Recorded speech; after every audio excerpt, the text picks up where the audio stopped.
guys, good afternoon. Welcome back. It's Michael Beck with Chat GTM with our Chat GTM podcast here live at the beautiful Bellagio Resort here in Las Vegas, Nevada. And I am now here with my new friend, Mr. Chris Hurd. Hello. Hello. So proper? Yes. Boom, instant. I threw a hat on his head. He didn't ask me to. But the reason we're talking is we're here at a tech show that has to do with delivery and different things that touch restaurants. Chris, unrelated, happened to be around the area, and we got the opportunity to meet thanks to our friend Skip Kimple. Big shout out to Magic 8 and Skip for putting this together. And Chris, we were talking this morning about what you guys do and educating me on the magic that is Olive.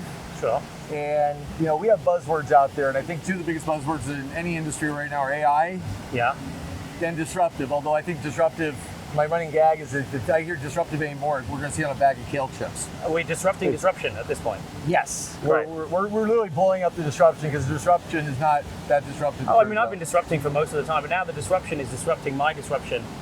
Honestly, it's too disruptive. I can't sleep anymore. See, and I have to disrupt him from disrupting. So, the point being is that I've been doing consulting for a number of years, whether it's working for somebody else or now working for myself, doing Chat GTM. And one of the questions that always has come up over the years is, you know, RFPs, like how do you source it? What's the best way to do it? Some people have a really nice patented process and they've washed a bunch of data through a system over time and built cool Excel spreadsheets to do RFP evaluations. I know that a lot of our clients are trying to understand who their competitors are and what their strengths and weaknesses are against their kind of competitive set. And today I had the chance to sit down with Chris, and Chad and I did. And Chris shared some stuff that, I hate to say it, this is disruptive. This is something that in any situation there's a good and a bad, and I think the good is that people are going to get a lot more efficient with these things. The AI is going to deliver to the promise by merit of what he's talking about. And at the same time, some of the folks that do consulting might have to figure out where to spend some of our time. It's not going to change what we do, it's going to change how we do it and how effective we are doing it. And that's why I want to talk to Chris today. So Chris, I know I set a big plate here. Sure. And he's full of crap, but I'll set you straight. Tell me what the truth of what I just said is and kind of bring us home on what Olive is and what you do for people and what you do for businesses. Yeah, so to put it really simple, Olive helps companies make better technology decisions. Okay. Making a big decision on any major technology has always been pretty laborious. Yeah. You can skip some steps, which generally leads to failure, or you can take ages, and that's why consultants have been able to help, right? They have a bunch of knowledge, you can bring them in, they'll help you walk through the process. What we realized is that people are spending a lot of money on decisions and still having massive failure rates. Yeah. Right? I think it's like Gartner and I think BCG, they come out with this 70% failure rate for implementations regularly. Wow. After the process. Yeah, so typically it's like ERPs, HRS systems, major systems like that. Systems, Generally massive failure rate because you're not doing enough due diligence up front, or sometimes you take so long on due diligence that your requirements are irrelevant by the time you get there. Yeah, exactly. So what we've built is we built a suite of products that does two major things. Okay. One is collaboration, and the other one is AI. Sure. So we're going to throw that in. But there's a definition in there, though, too, right? For sure. They're both disruptive. Yeah. But collaboration is really the tools that allow you to work with the stakeholders within your business, with consultants or with vendors on those decisions. Okay. So, think of like surveys, requirement management, that sort of stuff. Okay. And that's really the nuts and bolts of making a decision. But then when you layer AI on top of this, what it can do is it can write requirements for you. It can build surveys for you. It can do market research for you, like a business analyst would. Okay. And so what that does is make you way more efficient. And then the collaboration makes sure that because we now have a suite of tools to collaborate, we have way more due diligence. We understand what everyone in the company needs better. Right. So not only have we made a better decision, but we've done it in a third of the time that it would normally take. And to boil that down, right, we're not talking about AI generically, we're talking about agentic AI that has a very specific utility, is that right? Yeah, sure. So if you wanted to, that is a good distinction. So we have a lot of sub-agents within Olive that can do a bunch of different tasks. So some of them are there to write requirements, some of them are there to read surveys and write surveys, some of them are there to research vendors. These different agents will then pass that to a larger AI that can then deliver that information to you. Got it. If you were doing the same thing with a Chat GPT or a Gemini, I mean, it's still going to take you months. Because you're actually programming it. You're basically doing the same thing, So, we've got agents across the tool that can do all sorts of different things. And that's what's so great for us is we started out direct with customers like restaurants. They're one of our many verticals we work with, but They've been really great because they have a lot of needs, especially franchised restaurants, where there's needs across the business, and getting all these people together is tough. So the collaboration has really, really helped. Right. But when we work with consultants, what's really interesting is they have like 1,000 use cases. Sure. And because our platform at its core is basically helping you collaborate and get to a decision faster, it doesn't really matter what decision you're trying to make, whether you're trying to build competitive intel for suppliers, whether you're trying to run an RFP, or whether you're just doing a tech stack review to find out where there's some overlap and where you can have some cost savings. Right. All those use cases involve finding out what my needs are, finding the best solution, and getting that together. And that's where we've seen some real explosion over the last couple of years. So thinking about Olive, if Olive lives someplace, does it live on the brand side? So Inspire would have the Olive in-house, or would Olive be the tool that the vendor has that they're utilizing to deliver the information to the brand? Who's holding on to Olive? So for us, we're more on the buy side. Okay. So it would be more the direct brand or the consultant. Okay. So a lot of our customers are the consultants who are managing this for clients. Got it. So the issue with it is that a lot of internal teams don't have the knowledge or the understanding of the process yet. And they already have a job. And they already hit the nail on the head. Right? This is not their job, and no one wants to do it. Yeah, exactly. So the consultants, what we're doing for consultants now is we're making the consultants way more profitable because they're able to do the same or better with less resources, and they're now delivering a much better experience to the client. So that's where we've seen a lot of success on the buy side, is actually the consultants using it. For the vendors and suppliers, if you're looking to respond to RFPs only, then there are plenty of tools out there that you can use that are better than Olive for responding just purely for the response to RFPs. What we do give value to the vendors is this idea of using Olive as a buyer, where you can kind of analyze your market and say, what would it look like if I ran an RFP You against should be asking the myself? buying questions. Yeah, exactly. Right? So we're good with that, but really our core customer is the consultant and the buy side. Okay. And it feels like, and this is bad news for guys like us 20 years ago. How does this affect the really charming sales fellow? I think, hey, look, salespeople always seem to, they're like cockroaches, man. Like, salespeople will always find our way. I represent that statement. Me too, Yeah, exactly. me We too. can say that. We can say that. We survive, man. We're Twinkies. But I think the one thing I get a lot is because consultants are our core customer, and because we are disrupting the consulting industry and the analyst industry in general, is you're trying to replace us. And like any technology, any big major movement, the internet was a huge one. Marketing automation is one I talk about a lot, where we had a bunch of marketers before marketing automation. When that came out, they all panicked. My job's over. I would argue we have more marketers today than we did before that. Well, you put better tools in real creatives' hands, real creatives can go nuts. Exactly. Right? Yeah. So is there going to be some disruption? Are some people going to have to change the way they do things? Absolutely. Sure. We have an opportunity now. What I really like is I think the people that are going to be most affected, at least by our disruption, is the big guys. So the large firms will see a lot more competition coming from the smaller firms, because now we can enable, well, these large companies are spending millions of dollars on AI infrastructure. What we're doing is offering small 1, 2, 10 person consulting firms AI infrastructure that some other companies spending millions on.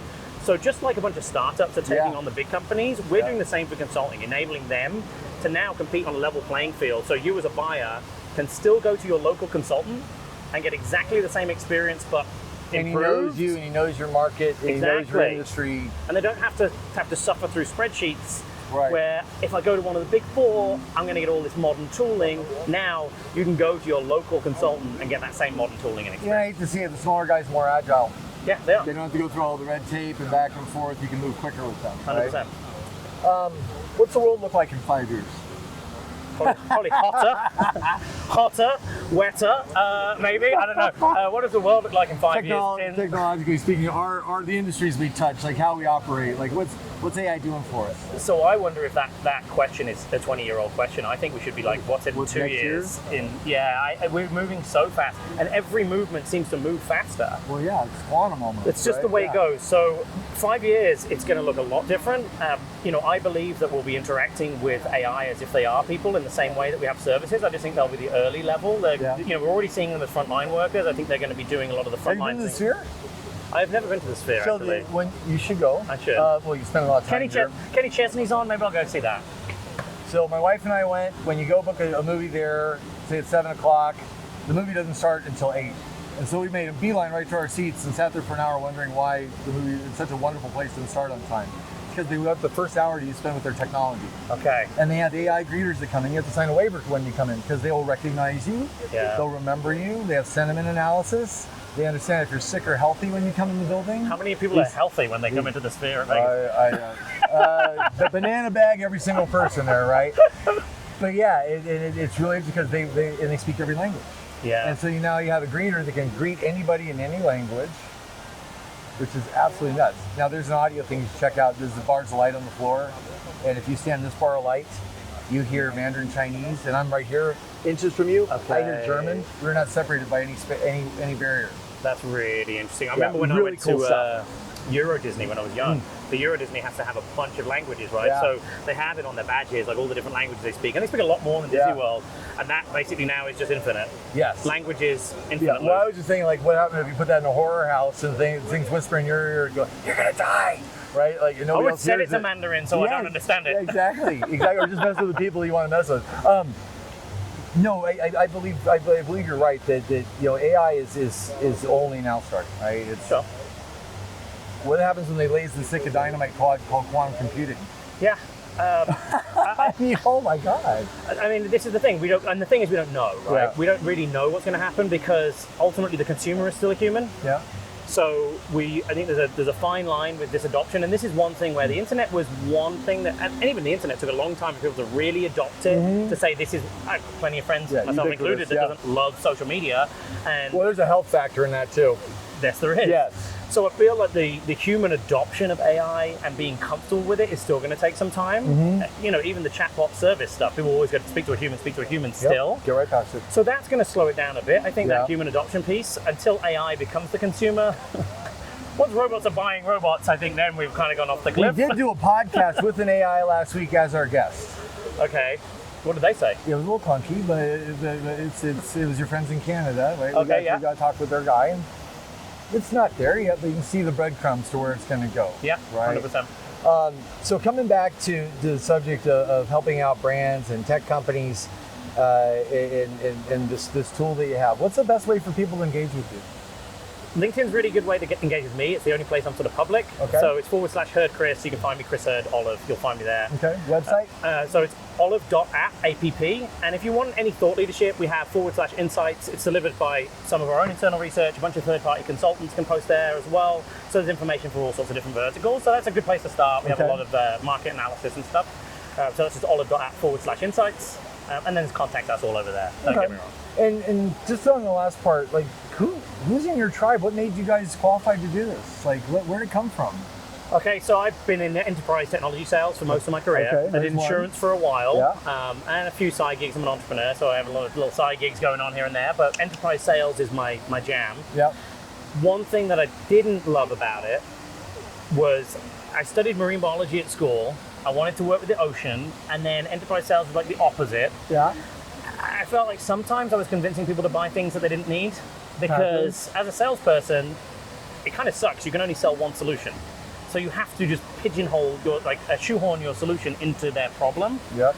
So I didn't really like that. And then also we were bribing a lot of people for leads. So we were bribing people, say, get in here, we'll pay through you, we'll get a better, return on your leads, we'll take you to the Super Bowl, whatever. Yep. There's a lot of that going on, and it felt really difficult for buyers to make an honest, unbiased decision.